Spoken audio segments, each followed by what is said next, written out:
So, hello friends, welcome back to your own channel, Dev Sharma Physics Panipat, and it's a very cold day. Happy New Year to everyone. May this new year brings lots of luck and lots of marks to your kitty. Wish you all the best for your future. Practicals शुरू होने वाले हैं. Officially आज से date शुरू हो चुकी है. बट अभी थोड़ा सा कुछ स्कूल्स में ब्रेक है. बट स्टिल सीबीएसई का ये नोटिस है कि इन ब्रेक्स में भी आप बच्चों को प्रैक्टिकल्स के लिए बुला सकते हैं. सो प्रैक्टिकल्स के लिए रेडी रहो. विद इन 5 to 7 days आपके प्रैक्टिकल्स भी स्टार्ट हो जाएंगे. 2 वीडियोस मैंने प्रैक्टिकल्स की भी डाली हैं.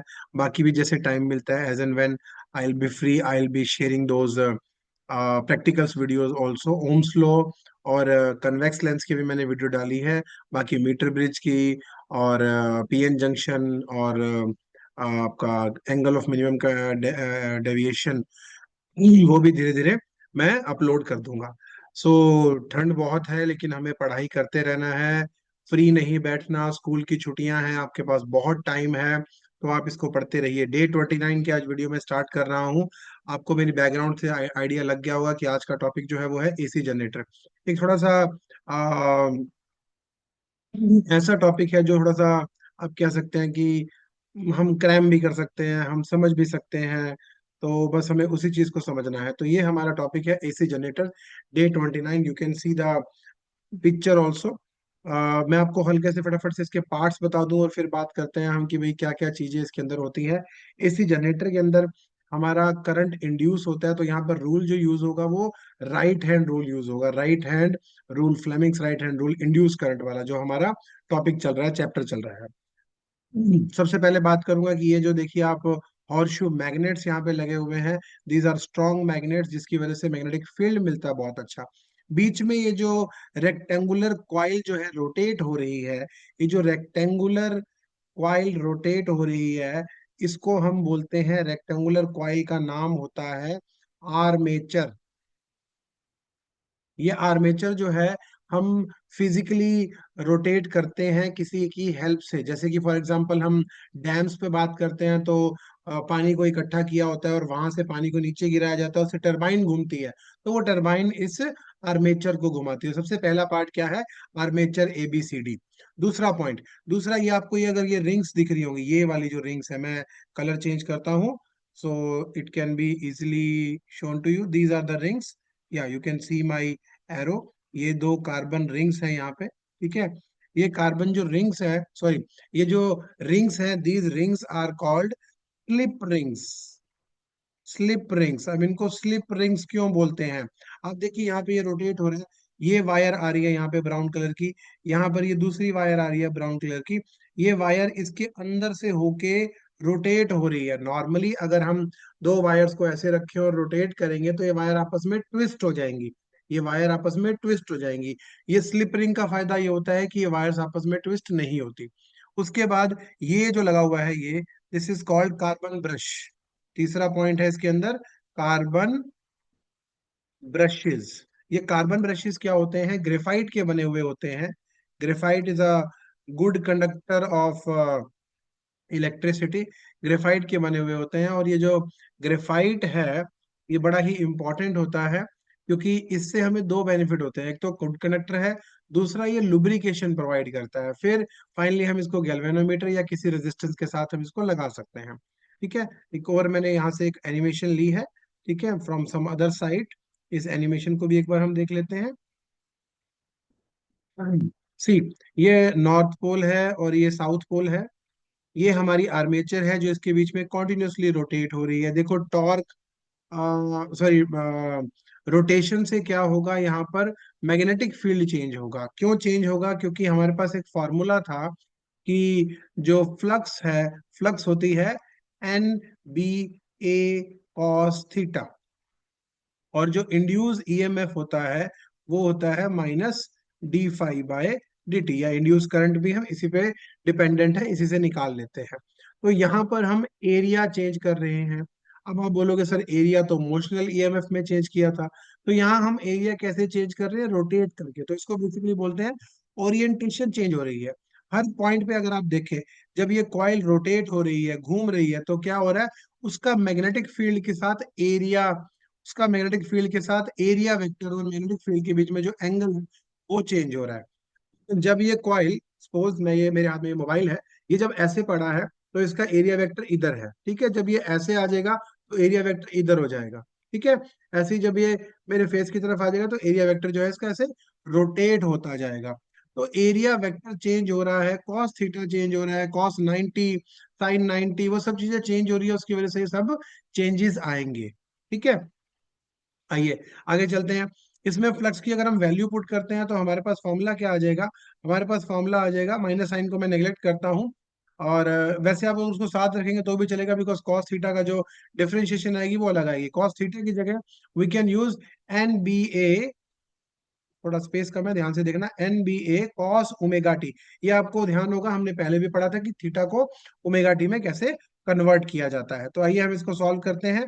NBA माइनस साइन जो था, वो जब कॉस को सॉल्व करेंगे तो वो माइनस साइन आ जाएगा, माइनस साइन ओमेगा टी, और ओमेगा साथ में मल्टीप्लाई हो जाएगा। तो ये हमारे पास आ जाएगा क्या? एन बी ए ओमेगा साइन ओमेगा टी। ये देखो ये साइन आ गया है, इसलिए यहां पर आप देखिए साइन वेव यहां पर बन रही है, sine wave which is alternating current. इसको हम मैक्सिमा बोलते हैं, इसका मैक्सिमा, ये कांस्टेंट वैल्यू है। तो यहां से हमारे पास इक्वेशन क्या बन जाएगी? इक्वेशन बन जाएगी E is equal to E0 sine omega T.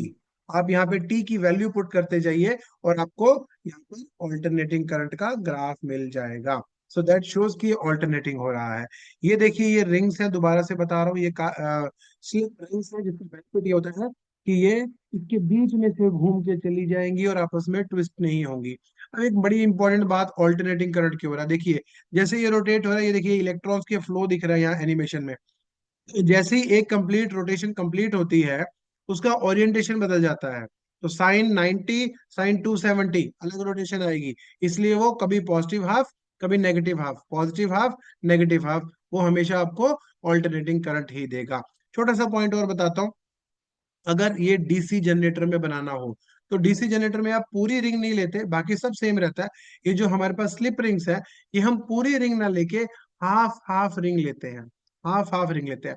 अच्छा एक छोटा सा पॉइंट और बता दूं, बच्चे कहेंगे सर हमें एग्जाम में डायग्राम बनाना होगा तो कैसे बनाएंगे, आपने तो ये बना के दिखा दी अपना, एनिमेशंस दिखा दी, तो आपको बनाना कैसे है बेटा? बड़े ध्यान से देखना। ये आपका आर्मेचर है, ये दो आपकी वायर्स जा रही हैं, यहां पर देखिए दो कोएक्सियल स्लिप रिंग्स पड़ी हैं, ये इसके बीच में से क्रॉस होके एक जाएगी दूसरी यहाँ जाएगी। ये हो गया आपका कार्बन ब्रश, ये हो गया आपका दूसरा कार्बन ब्रश, और इसके साथ में आपने गैल्वेनोमीटर लगा रखा है या कोई रेजिस्टेंस लगा रखा है, कुछ भी आप कर सकते हैं। ये कॉइल जो है, यहां से देखिए लीवर लगा दिया मैंने, जिसके साथ हम इसको रोटेट कर रहे हैं, और यहाँ पर हमने मैग्नेटिक फील्ड प्रोवाइड करने के लिए ये नॉर्थ पोल और ये साउथ पोल दे दिया है। ये आपका एसी जनरेटर का सिंपल सा डायग्राम है, एक्सप्रेशन मैंने आपको ऊपर समझा दिया, ठीक है। अच्छा एक और बात, यहाँ पर ना एक चीज आती है जिसको हम बोलते हैं फेज। आपके घरों में, सबके घरों में मीटर लगा होगा, मीटर के साथ में फेस लगा होता है। कई बार ना वोल्टेज डाउन होती है तो बोला जाता है कि बेटा जाके फेस चेंज कर दे, 2 फेस 3 फेस, वो क्या होता है वो समझना। 2 फेस में एक तो 1 फेस तो ये हो ही गया, 2 फेस में एक आर्मेचर की बजाय दो आर्मेचर लगी होती हैं। तो एक आर्मेचर ऐसे लगी हुई थी, मैं परपेंडिकुलरली ऐसे दिखा रहा हूँ, ये आर्मेचर जो है उसको ऐसे खड़ी कर दी, और दूसरी आर्मेचर के साथ ऐसे लगा दी, तो ये दूसरी आर्मेचर यूं लगी हुई है। अब जब ये रोटेट होगा, जब ये इस तरह से रोटेट होगा तो बेनिफिट क्या होगा? बेनिफिट ये होगा, जब पहली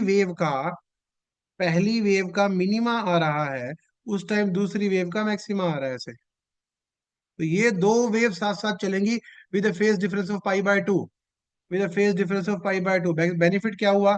आपको जब पहली वेव खत्म हो रही है उस टाइम पे भी मैक्सिमम मिल रहा है, दैट मीन्स करंट ज्यादा मिलेगा, वोल्टेज ज्यादा मिलेगी। यही करते हैं ना हम हमारे घरों में, जिनके घरों में लगा होगा उनको ध्यान में आएगी ये बात, कि जैसे ही वोल्टेज डाउन होती है हम उसको घुमा देते हैं नॉब को, 2 फेस पे कर दिया, 3 फेस पे कर दिया। उसमें 4 पॉइंट होते हैं, फोर्थ फेस जो होता है वो न्यूट्रल होता है। तो फेस सिर्फ तीन ही होते हैं, 1 फेस सिंगल का, 2 फेस आपकी दो कॉइल का। 3 फेस में क्या होगा? 3 फेस में हमारे पास 3 कॉइल लगी होंगी। तो 3 कॉइल अब आप बताओ कैसे लगाएंगे?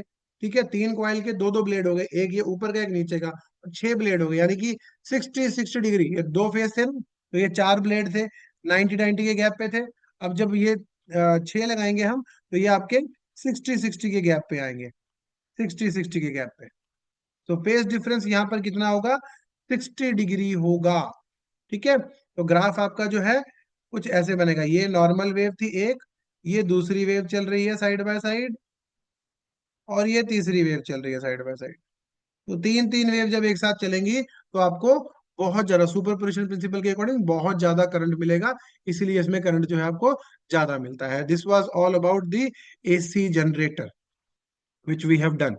कल मिलते हैं ट्रांसफार्मर के साथ। फटाफट से 2-3 वीडियोस मैं आप अपलोड करूंगा आपके लिए, बिकॉज थोड़ा सा मैं बीच में अपलोड नहीं कर पाया। तो कंटिन्यू रहिए, चैनल के साथ जुड़े रहिए, आपको सारी अपडेट्स मिलती रहेंगी। अच्छा, जेई की डेट्स भी रिलीज कर दी हैं सीबीएसई ने, एनटीए ने। 22, 23 और 26 में नोटिस, वो भी अभी इसमें आपके साथ शेयर कर लेता हूँ। Thank you so much, see you tomorrow.